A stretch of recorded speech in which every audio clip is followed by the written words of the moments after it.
We get a new story and a new CIA operative in the world of the super spy created by Robert Ludlum. Hello there everyone, I am movie critic Nick Iacobucci, as always, for the website ReelScreenReviews.com, and our next movie review is The Bourne Legacy. This action and thriller opened on Friday, August 10th, 2012, and stepping in for Matt Damon is Academy Award-nominated actor Jeremy Renner, and joining him are Edward Norton, Rachel Weisz, Joan Allen, Scott Glenn, and Albert Finney. This Bourne film comes to us from the very talented writer-director Tony Gilroy, the man that wrote The Bourne Supremacy, and in my opinion, the smartest action film ever in The Bourne Ultimatum. Now, you could walk into The Bourne Legacy totally blind, but it is absolutely to your benefit to have seen the previous films. Even though this is the fourth installment, this is definitely not a sequel to The Bourne Ultimatum, and that's because these events are occurring at the exact same time as that film, which is correctly called a prequel. This adventure sees us informed of another secret agenda entitled Operation Outcome, and the main difference is that they physically alter and strengthen the secret agents that they are using. Now, because of the fallout of Jason Bourne outing Operation Treadstone, a very tough decision has been made. The government has decided to destroy Operation Outcome and all of its assets or representatives, and this leaves Jeremy Renner and Rachel Weisz on the run to stay alive. Well, people, I will start by saying that this is not a bad movie, but this is not a great film either. What made the original Bourne films so entertaining was that it was a lot like the Dark Knight trilogy. And what I mean to say is that it was essentially one linear story that was cut into 3 parts. From the first scene in the first film, this guy wakes up with these almost superpowers and abilities and no recollection of who he is. The audience was right there with him trying to uncover this enigma of questions, and it was completely engrossing. The other 2 continued the conspiracy and intrigue, and also the added bonus of Paul Greengrass's in-your-face direction. He really gave you the sense that you were almost part of the story and action, and together none of those films ever let you go. However, that is what is missing in this film, and there is really nothing that captures the audience and keeps us involved as part of the story. I will be the first one to say that the action segments are not just good, they are well above average, especially the scene involving the motorcycle.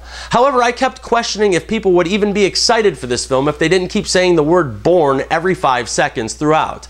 Now, as I said, the action is good and they keep it up pretty consistently throughout, and the hand-to-hand fighting is quite authentic and comes off as pretty rugged. Jeremy Renner's Aaron Cross also runs up, over, and down buildings, which also plays out pretty well on the big screen. The performance of Jeremy Renner is good in the lead role, but lacks the emotional core that Matt Damon was given in the original series. Now, this is not a slight on Jeremy Renner, I just don't think that his character was written as well as the previous character. When you're trying to construct someone or something and you're attempting to incorporate that someone into an already existing world, I just don't think that it ever has a chance to be as well-rounded or compelling as the original character or storyline. Then you have Rachel Weisz, Academy Award winner Rachel Weisz, and she is actually reduced, in my opinion, to being nothing more than a damsel in distress. And this performance completely mirrored her same character from the forgettable Chain Reaction with Keanu Reeves from the 1990s. Edward Norton is solid but doesn't have much to do, and others such as Donna Murphy, Stacy Keach, and Scott Glenn fall victim to the same fate.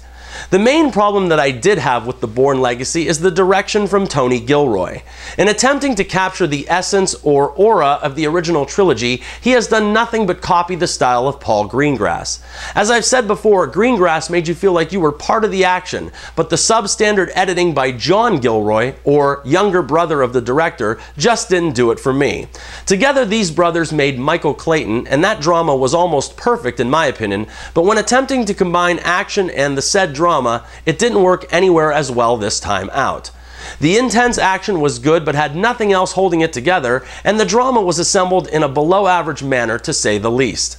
At 2 hours and 15 minutes, The Bourne Legacy was 20 minutes longer than any other film in the series, and it truly felt that way.